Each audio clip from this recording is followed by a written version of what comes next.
Muxarabi House is part of a construction project that totals over 600 square meters and has not yet been fully built. Designed as a house to accommodate friends and family, it currently houses the couple and their 2 children until the main house is constructed. The extensive site of over 5,000 square meters has a flat topography and already features some mature trees capable of creating ample shade, as well as a treehouse for the children yet to come. Coming from Sao Paulo, the clients found in this terrain the feeling of refuge and closeness to nature that few other homes in the city where they lived could provide.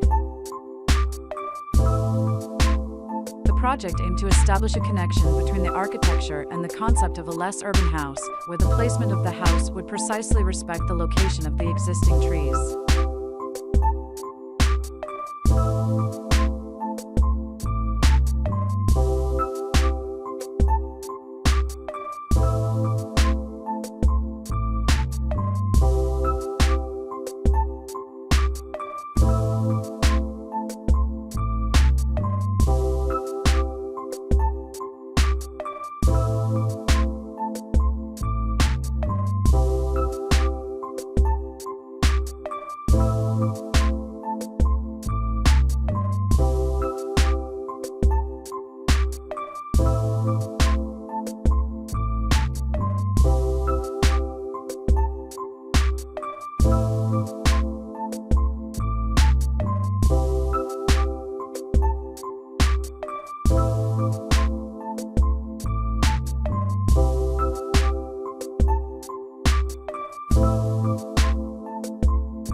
Thanks for watching, and always remember that your home is a canvas waiting for your personal touch.